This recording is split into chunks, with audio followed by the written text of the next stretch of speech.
This button probably lowers stuff.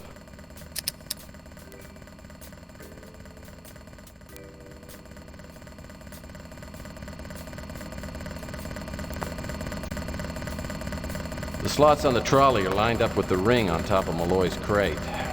Now I just need to find something to connect them with.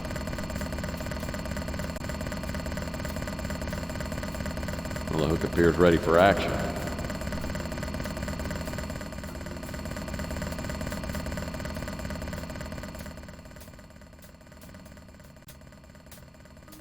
Looks like the button could... That ought to do the trick.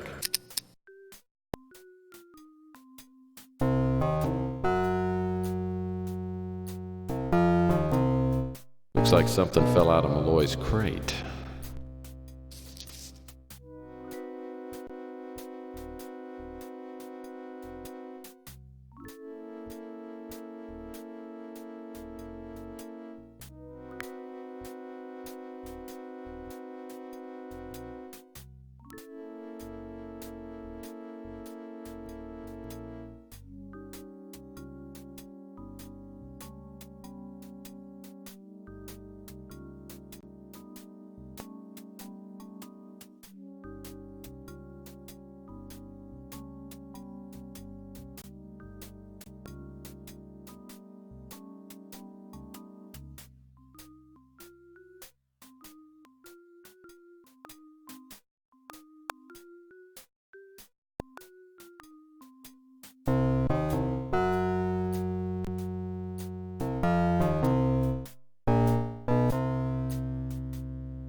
Well, that won't work.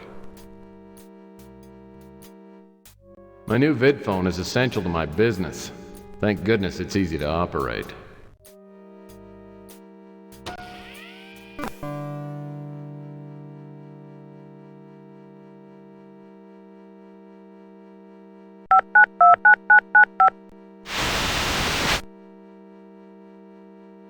This is a private number.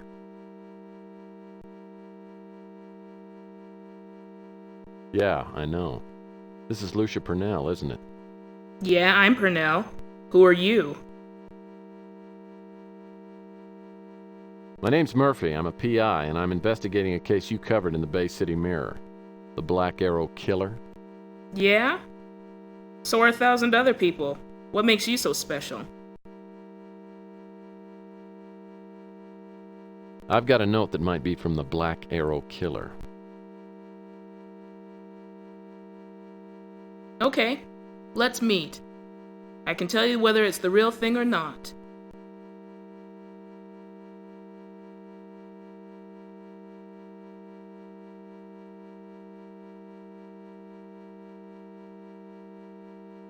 Where should we meet? You know, I prefer a place with good ambiance, but not too pricey. I hope you don't mind, but I've been tracing your call. I know the area, and if it's okay with you, we'll meet at the Brew and Stew in 15 minutes. By the way, what did you say your name was? Tex Murphy. That's T-E-X. I got it.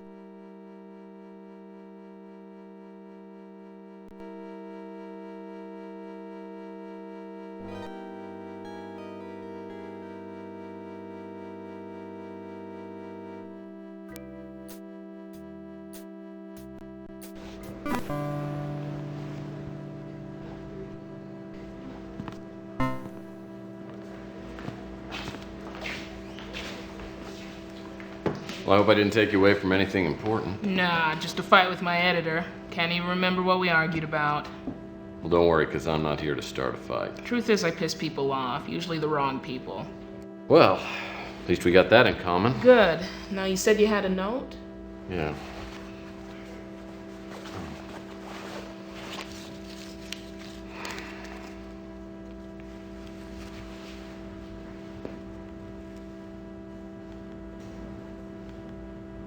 Where'd you get this? I got it from a client. Your client's in danger, Murphy. How much do you know about the Black Arrow Killer?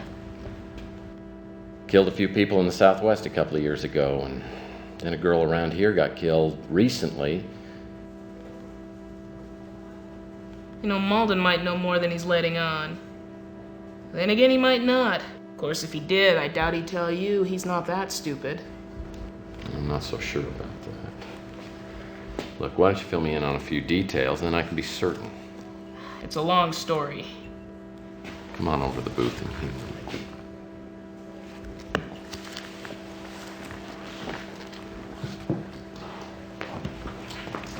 You're slightly above average, aren't you?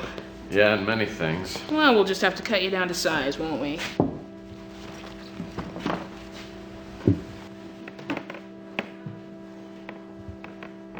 When the first bodies turned up in Arizona in the summer of '41, the local police tried to keep the story off the wires. They didn't want the bad publicity. It wasn't until March of '42, when 3 other victims were found, that the story really broke big. Turned out the killer in all 5 cases had the same MO. He sent notes to his victims before murdering them. I had a chance to see one of those notes. It was exactly like this one. Had the black arrow, all that? Right, and the block lettering, same words, everything. You probably know cases like this can spawn copycat murders. For that reason, the police didn't release copies of the notes to the media. Well, so they could differentiate between the copycat killer and the real killer. Exactly. Anyway, the Black Arrow killer racked up 2 more victims in Nevada before the police finally caught up with him. At that point, the FBI moved in and media coverage evaporated. The name of the guy they arrested was Leroy Kettler.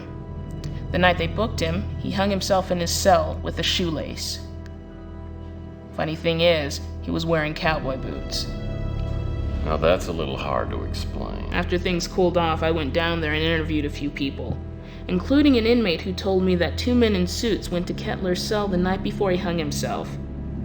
I'm pretty sure they were NSA. NSA? What would the National Surveillance Agency be doing messing around with a serial killing case? More than that, why would they kill Kettler? Maybe he was a fall guy. Or maybe Kettler really was the serial killer and the feds just didn't want the case resolved. Regardless, there was a cover-up. Mac Malden said there was another case around here. How does that tie in? It doesn't. The girl was a grad student at San Francisco Tech. There was no indication that she was receiving threatening notes, and there was nothing out of the ordinary before she was murdered. Oddly enough, the police found a note in her room. At that point, the feds moved in and took over. That girl, what was her name? Collins. Sandra Collins. You know something I ought to know? I'm not sure. Now, there's no chance that you can give me the name of your client? You know I can't do that. But I'll tell you what. If I find out who's stalking my client, you're gonna get a scoop out of this. That's a fair deal. By the way, have you heard of a place called Autotech? Don't think so. Might be worth checking into.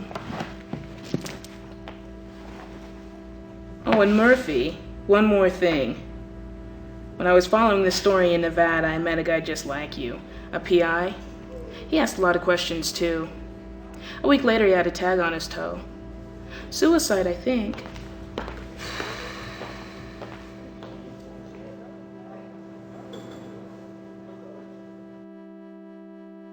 Brunel certainly gave me a lot to think about.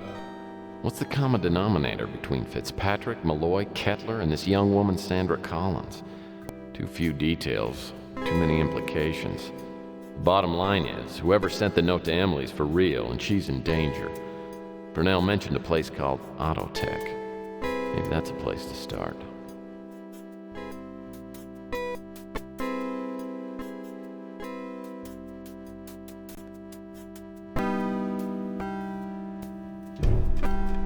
Somebody just jumped off the water tower on the roof of Rusty's funhouse. Dressed all in black. Maybe Emily wasn't just imagining that someone was watching her.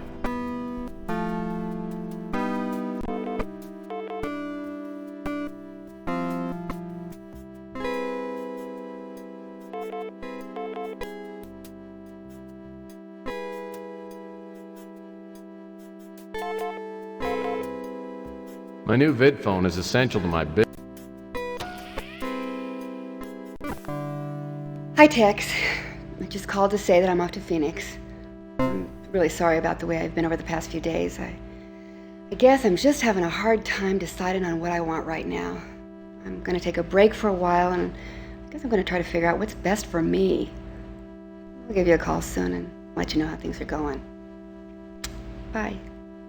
Well, it's good to know Chelsea doesn't hate me after our little disagreement at the Flamingo. Maybe I still got a chance with her after all. Hi, Tex. I just called to say that I'm off to Phoenix. I'm really sorry. Well, it's good to know.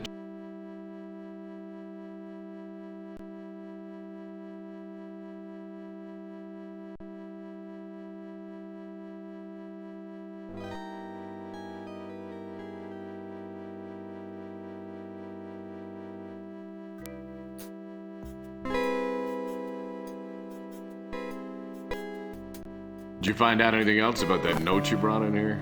Some, but I'll give you the details later when I got some extra time. I came by to get some more information from you.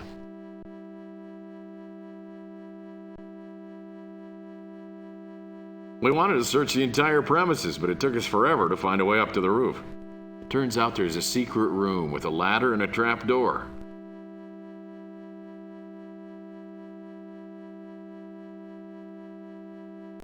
Can't help you with that. We found Rusty's remains in there thanks to your tip. Sure was good to close a case on a damn clown. I'm not sure who owns the place now, but I still got the key. Sure. After the tip you gave me, I suppose the least I can do is loan you the key. We've had the NSA push us out of the way a couple of times. When they say jump, we start jumping and don't stop until they say so.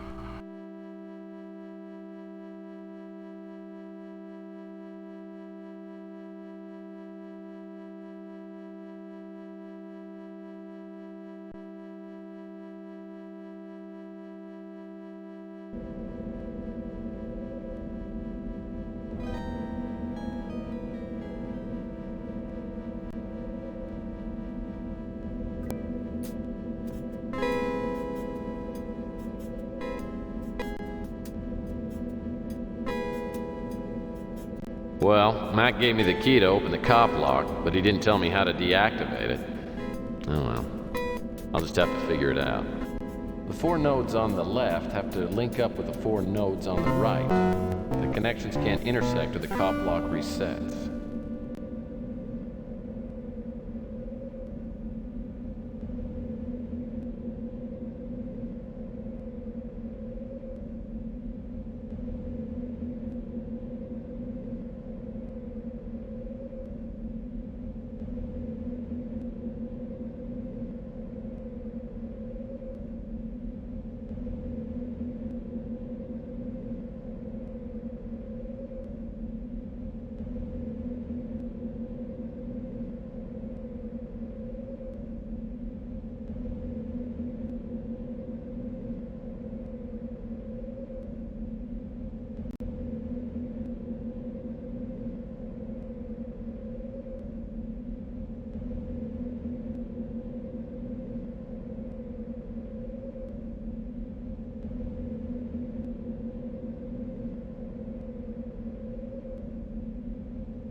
An impressive selection of masks and wigs, designed to suit your every mood.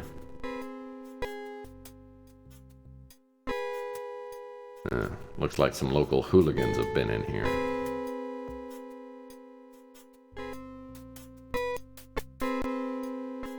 Rusty's Armory of Plastic Weapons. Kids don't play with these anymore. Well, why should they when they can have the real thing?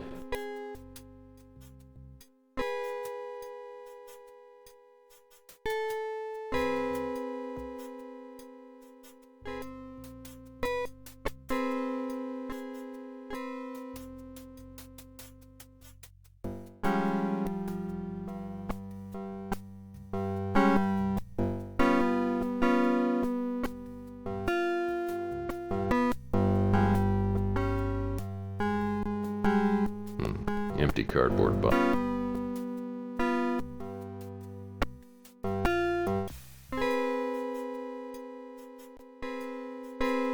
Some crime scene tape left over from when the cops came in and picked up Rusty's remains.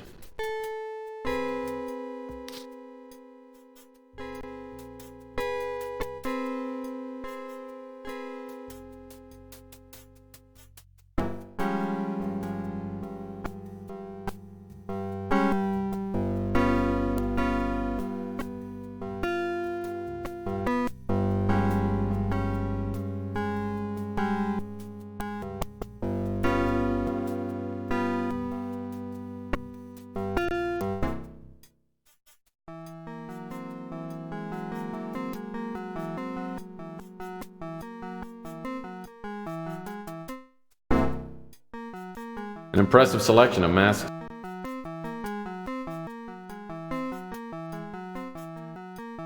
I wonder what this pedal-looking thing does.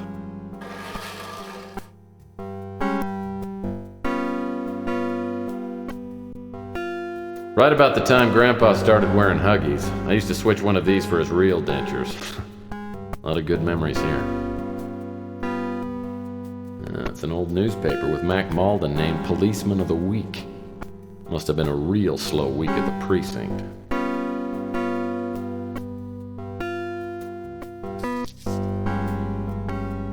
Man, this fake dog-you-do looks real enough to step in.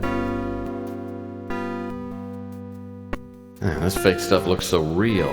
It'll make a great gag. Can you imagine the look on somebody's face when I... Hey, wait a second. Oh, sick! Those police dogs were in here.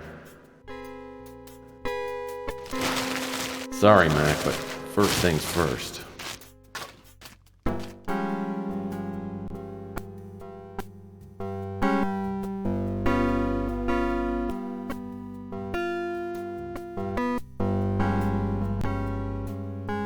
This ladder leads to the roof of the funhouse.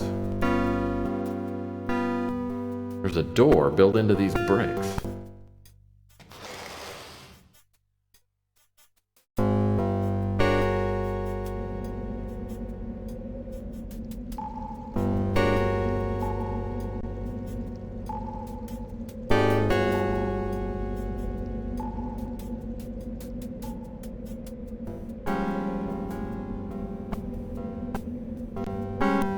Rust.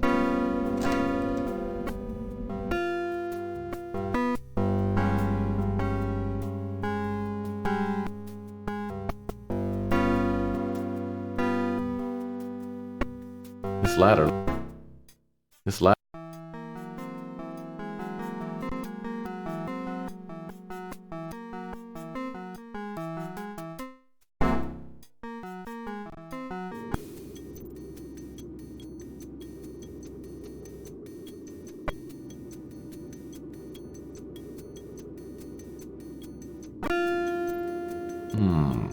Somebody left their coat here. It sure doesn't look like it's been here very long. I wonder if this jacket could have been left by that shadowy figure I saw up here earlier. Let's see what's in the pockets. A cufflink and torn pieces of a photograph.